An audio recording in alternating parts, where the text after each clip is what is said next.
And hi everyone, welcome to Life Edge, because life just doesn't have to be mediocre. And joining me today is a good friend, someone who's not mediocre at all, Dr. Susan Nash. Hey Susan, how are you? Oh, it's great to be here. It's a beautiful spring day, and we have a wonderful guest, and all is good in the world. That's it, all is good in the world. You're on a different planet. In our crazy little world. But you know what, it's all about attitude, and it can be good if you have a good attitude. Let's run our intro and then we'll introduce our great guest.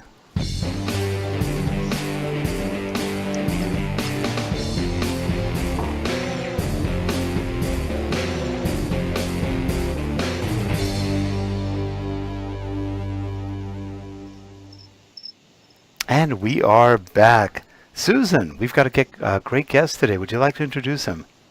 Yes, I'm really excited to have Shaunak Roy. He's the CEO and founder of Yellowdig. It's a collaboration software tool that's being used in many different places, in online courses and in training. So, Shaunak, how did you get the idea, and what is your background? Hello, everybody. Thanks, Susan. My background is, it's an interesting one, which is I was born and, kind of spent my early years of my life in India. I went to IIT Bombay, where I did my engineering in mechanical engineering. And then I worked in India for a few years. And then I kind of thought of, I've seen enough of India, why don't I go to the greatest place in the world, which is the US, and kind of see what's going on there. So I applied and was very lucky to be accepted by MIT. I did my dual masters at MIT in engineering systems, kind of followed my path from an academic standpoint, and then kind of, worked in the US for about 10 years or so before jumping into kind of, building a company, which always has been my passion. So I have been building Yellowdig for the last 3 years. I would say almost 3.5 years now. Time flies. And that's kind of my journey at a very high level, at a 30,000 foot level. And Yellowdig is a collaboration platform, which is kind of built on my passion for kind of really imagining the future of learning. So I can get into that, but that's kind of who I am. Sorry. That's interesting. And it's funny because a lot of times we have guests, because Susan has a background in geology. She tends to bring a lot of geologists on. And so I saw Yellowdig and I go, oh, is he a geologist? And she goes, no, it's a collaboration tool. I went, oh, dig. I heard dig and I immediately thought it was a geologist. I love the name because it's different. It gets your attention right away. And your background's very interesting too, as far as your studies and what you've done. So how did you come up with Yellowdig? So it's when I was thinking about starting a company, so what happened to me was that I went through the corporate ladder. So I was an engineer by training, did engineering for a brief amount of time, from a career perspective, moved into consulting, and I kind of really got exposed to a variety of things in life. Like from a consulting, I was a strategy consultant, solving clients' problems and thinking about the future. And I had some time to reflect on, what I was doing when I was in MIT, kind of studying in a certain way, and what I was doing when I was actually working and learning things in a real way, right? Which wasn't a classroom, it was, in the real world. And thought about that, okay, if this is what's kind of I'm going through, most people are going to go through the same experience in life. So what sort of technology I can build to actually connect the, what I call is the theory of life, the theory of learning, to actually the practicality of life, which is very dynamic and very much changing every day. So that's kind of the overall theme where I started Yellowdig. And it is just to kind of get into what Yellowdig is it's what I call is a social learning platform. Okay. What it essentially means is a very simple thing, which is connecting learners with one another so that people can actually kind of learn from each other and kind of build context around their learning. Thanks for putting that together. That's our website. And so that's kind of the basic concept is to connect learners, with one another. And the other idea is to also bring in interesting ideas from the real world, right? For example, if I'm learning about any topic such as, engineering or, finance or artificial intelligence, could be anything, there are certain things that everybody goes through. You have to kind of study the basic concepts that cannot be made up. But it's also very interesting to bring in real world, examples that people are actually solving or thinking about or reading the real, in popular press or seeing videos on YouTube, and really discussing that in the learning process. So that's what I call social learning, and our platform actually helps kind of do that in any learning environment. That's great. So it's an organic approach to learning. So I have a question about, okay, so we learn from each other, and we do that through discussions and collaborations, and we do it from problem solving. But I'm thinking about some of the pesky issues of technology today. I mean, how would you approach, for example, solving the problem of Uber or Tesla that have not really performed in the way that people want them to?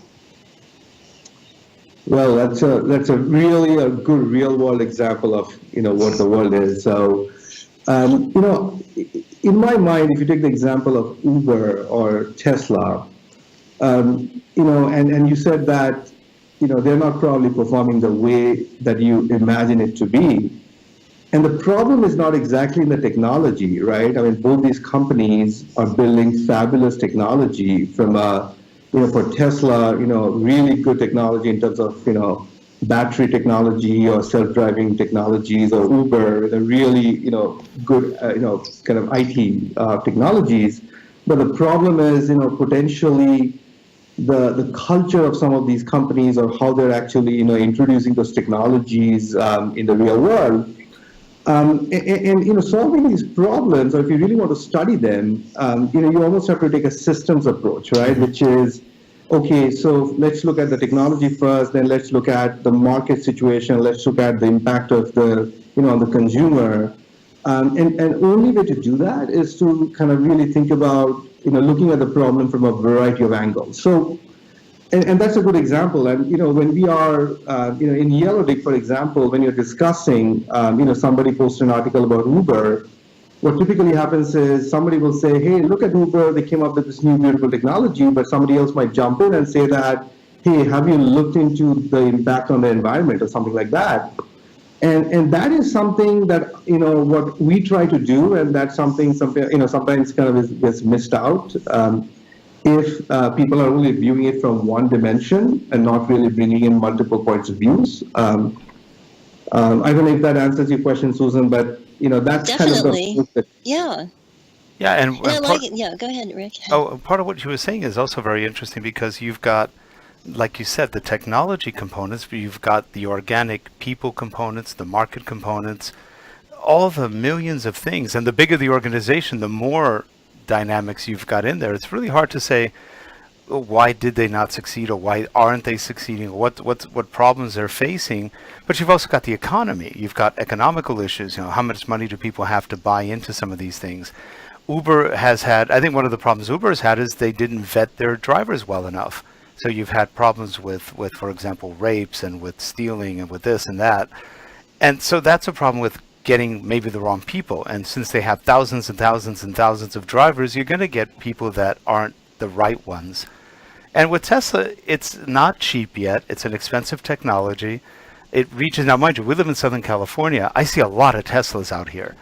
It's an amazing amount. And every time we look, I go, hey, that's a Tesla SUV. When did that come out? But they're not for everybody. They're not that cheap yet. They're not for the general public. They're pretty expensive. The batteries are better than some, but they still have some of the battery issues. So it's interesting. Toyota seems to have done very well with the Prius, which is a hybrid. I believe Tesla's only battery. I don't think they're a hybrid. So who knows what problems they ran into there. But I just found that interesting, because I think you hit the problem right on the head. Yeah, it's a systems approach all the way on that one to try to get it to make sense. And it's a big system we're talking about. I mean, absolutely right. And just to add to that point, Rick, what you just said is, part of the challenge is that, if I go back, let's say 10 years back, when I was at MIT and I was studying, systems and mechanical engineering, it was actually a much simpler thing for me that time, because, all I had to do was learn certain pieces of technology, and then find a job where I can apply that technology, right? So it's okay, you build a resume after all your skill sets, look up there, what's available, somebody will probably hire you based on certain very specific skill set. That's still there, of course, we need people with very core skill sets, but all the other jobs where you are thinking about applying certain piece of technology in sales or marketing or policy or any other kind of newer areas, there is no longer a kind of prescriptive way of doing things because things are changing. They're so nuanced. There's so many points of views that one has to really understand. So we're living in this world which is not binary, right? It's no longer black or white. I mean, there's so much of gray and so much of nuance. And how do you really build that skill set when you are learning about a topic? And in our opinion, it can only happen through conversations, right? I mean, it can only happen through conversation not only with yourself, but with people with different points of views who kind of bring in their point of views as well as things that they are reading or learning about. And that really trains you to be kind of really effective if you end up joining one of those companies or build a startup in that space. Which is why I was always very passionate about building a platform that can enable that type of interaction. Not so much about the content, but just the interaction that kind of is missing in a large extent, I would say, in education today. I mean, I don't know, Susan, you are in this e-learning world, but what I've seen so far is most of the technology has been built in the content of the delivery side, not so much, how do you use the content to kind of drive different points of views. Right. That's true. And I will say that like Moodle started out saying, okay, everything is collaboration and the idea was to learn from each other. And it's one of the early open source learning management systems. But they did it by means of simple discussion boards and organizing and then incorporating things. But your approach is a little different. And could you explain how Yellowdig is different? Sure. So Yellowdig is very much like social media. So if you use Yellowdig, it feels like Facebook or Twitter or Pinterest, which has really focused on very simple user experience. So that's the basic platform, and we integrate with a variety of learning tools, such as a learning management system, which is used in most learning environments, so that users don't have to create their own accounts and manage their own accounts, which is a big headache, right? So they just click a button in a learning management system such as Moodle or Blackboard or Canvas, and they're taken into a learning environment where all the peers which are taking the same course are together. So let's say you're learning, self-driving cars or whatever it is, right? So everybody in the same class automatically join the group. So it's instant.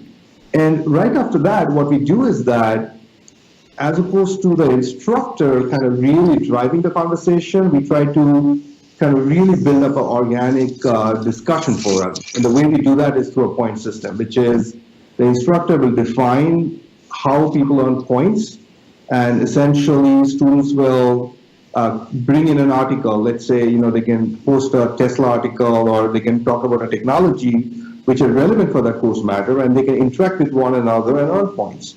So posting an article could earn them 10 points, commenting on somebody's article may earn them like 5 points. So there's a very simplistic point system by which they kind of show participation, but the result is that a very vibrant organic learning community. So that's how we solve the problem.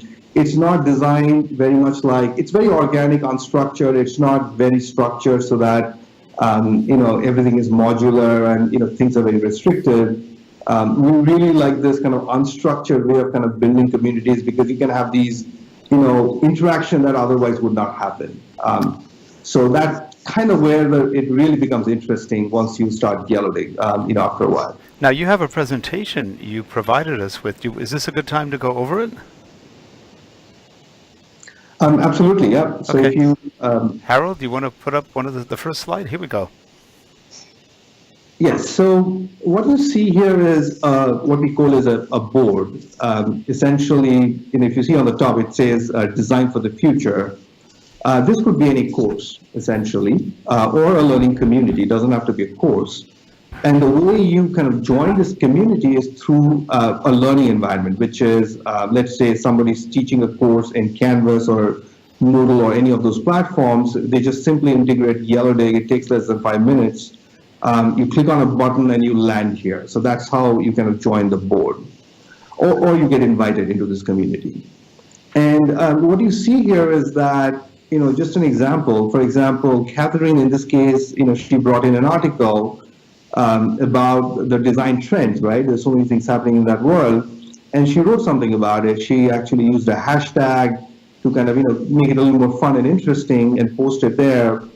And what happens is that, all the other students or learners can come in and they can like, love, bookmark it, give a badge, or, comment on this particular piece of content, and really kind of engage in a very organic way. So we really try to drive this natural interaction as opposed to kind of a very restrictive interaction. So that, and it feels like Facebook almost, right? So that if you're used to Facebook, almost there's no learning curve for you to start using the platform.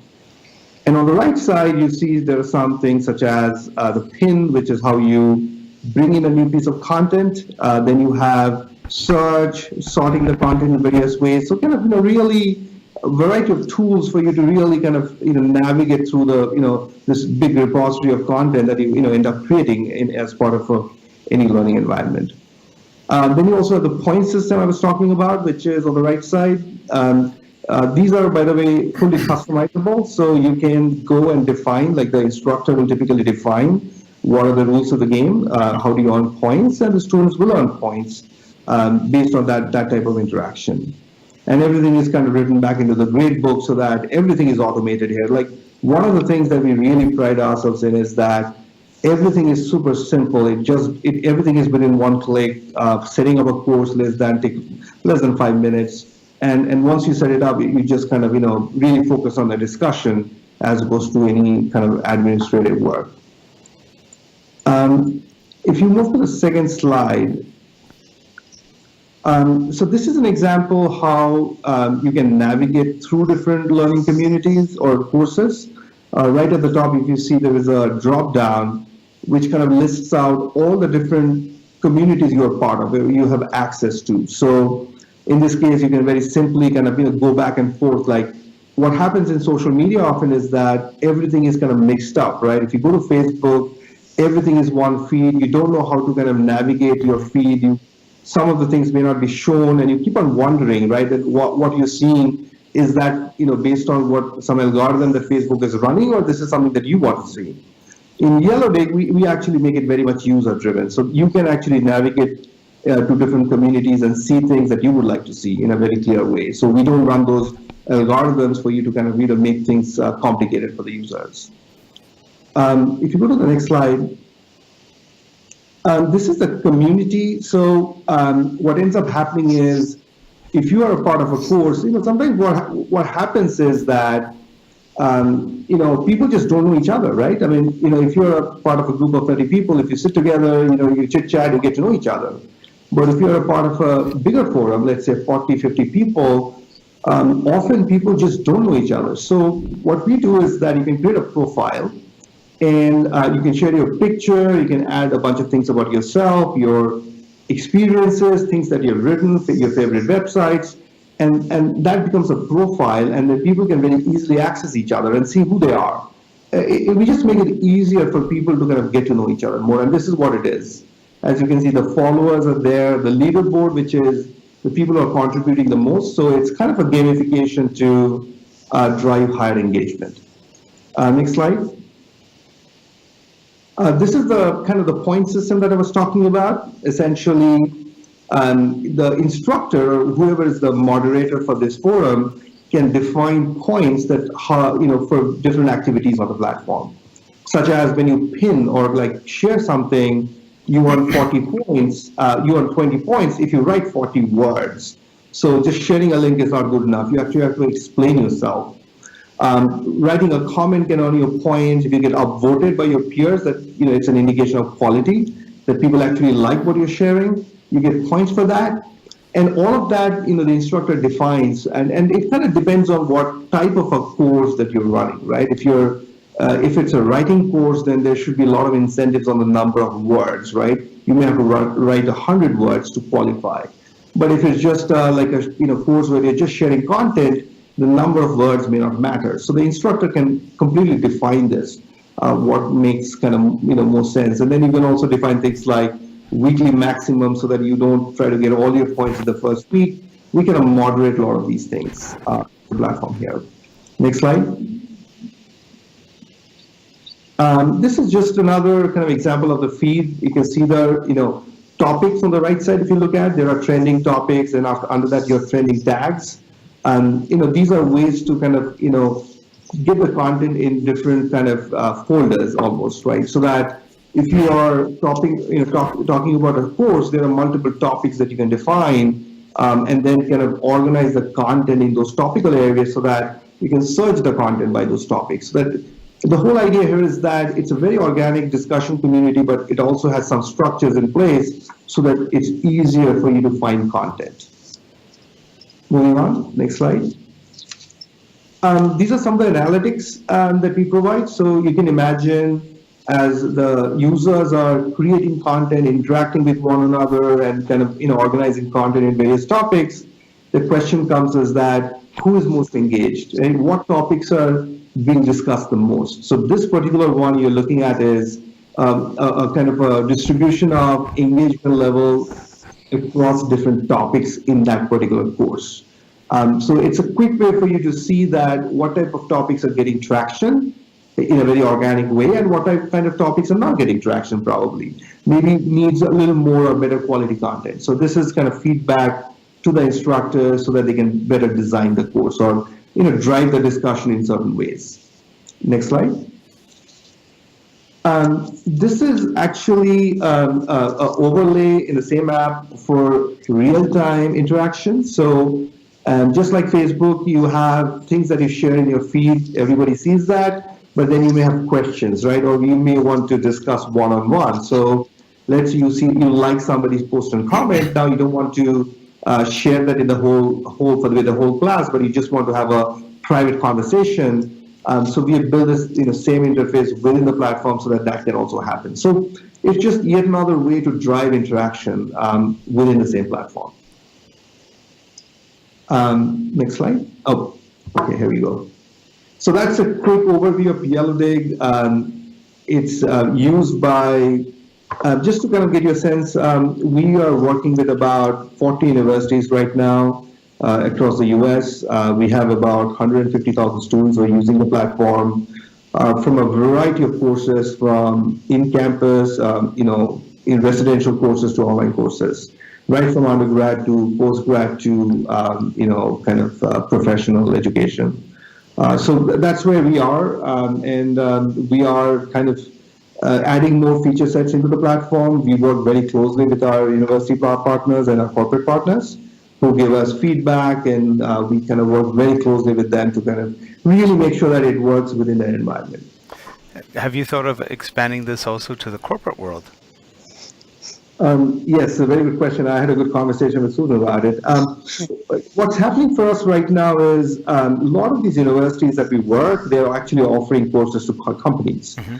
Because corporate e-learning is growing pretty rapidly. So some of our university partners have actually chosen us to kind of offer their courses to companies on our platform. So a good portion of our user base is actually employees in different companies right now. We haven't yet started selling directly to companies, but that's something in the roadmap for us. Great. Okay. Susan? Well, thank you. Right, because I see enormous potential for companies who have multiple offices in different parts of the world, but yet they have to work on a project together. And this is really nice. A lot of times people use Slack or something like that, but this provides other opportunities. I mean, like, for example, what do you see as some advantages of Yellowdig over, say, Slack or project management? That's a great question. So, if you think about the whole social, private social space, Slack, Facebook at work, they're doing some really good work around, really making work social. So essentially, if you kind of get work done in a very collaborative way, we use Slack, even in our company, we use Slack to share files with one another, kind of message each other very quickly, and get things moving. And, get a lot of the volume that we used to have in emails is moving to Slack.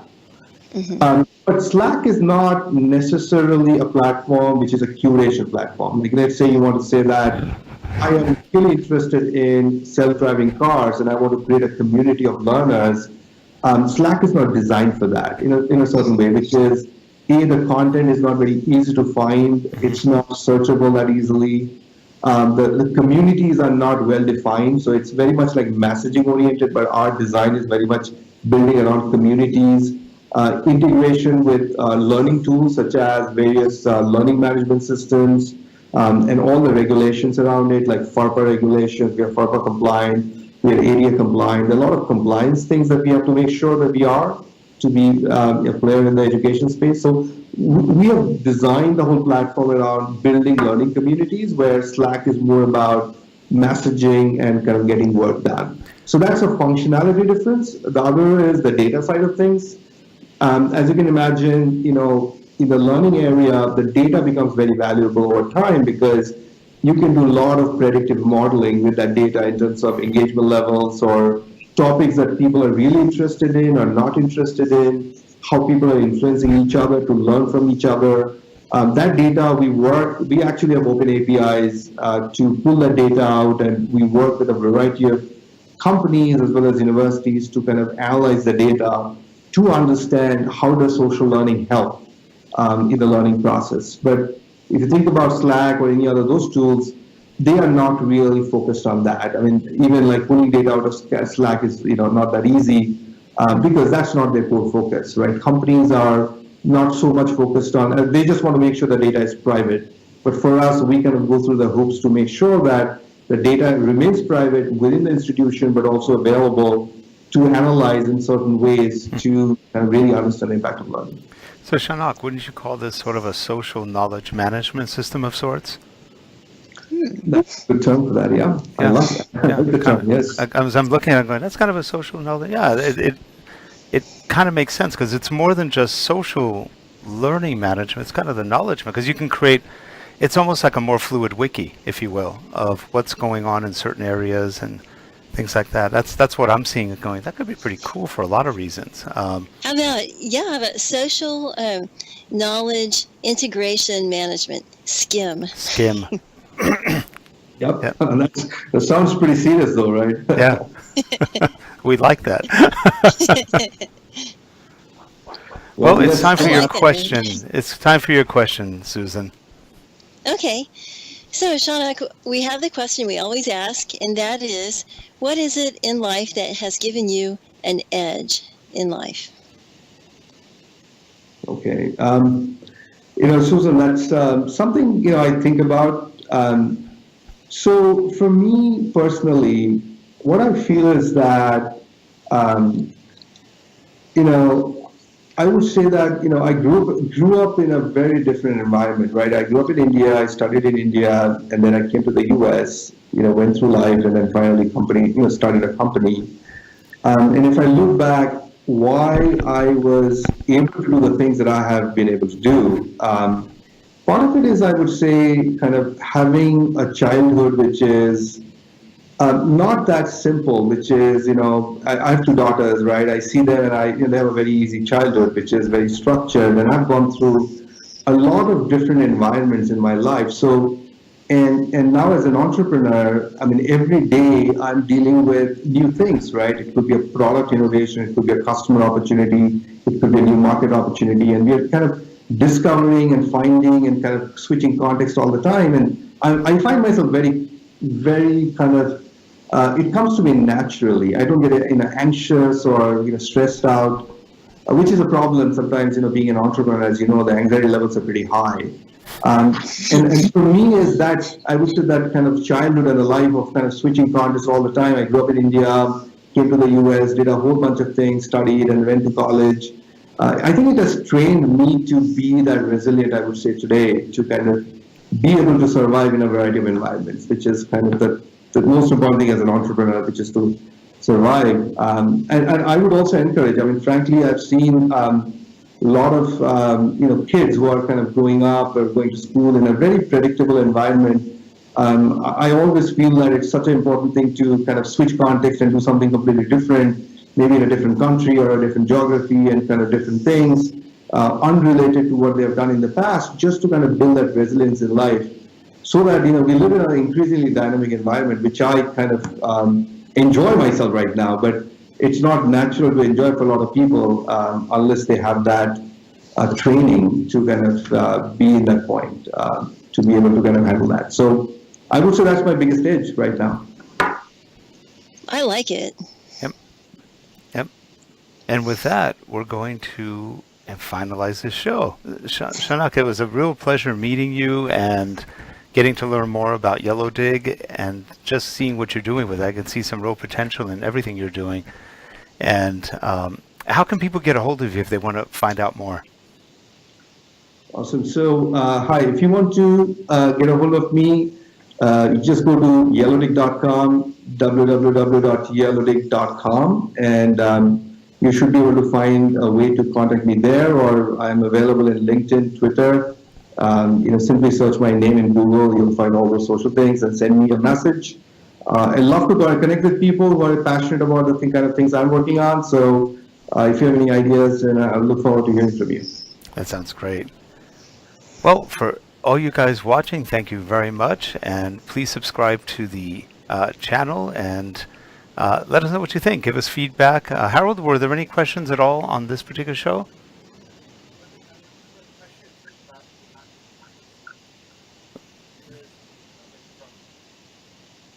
We have one comment from Sarah. Very interesting way to encourage interaction and collaboration. Okay, great. Nice. Okay, there'll be more later on as people start watching the show. So this will be up on Facebook as well as on YouTube. So if you want to go to www.youtube.com/RELATECasts, RELATECasts, the show will be up there under the Life Edge playlist. So you'll see it there in the live version. We'll upload that in a couple minutes. So again, Shaunak, thank you so much for joining us today. We really appreciate that. And Susan, as always, stay Thank you. in touch. This is such a great show, and thank you, Shaunak. Thank you, Rick and Susan. Thanks for inviting me. Great. And we will see you folks next week on Life Edge. Have a good one, everyone. Bye-bye. Bye.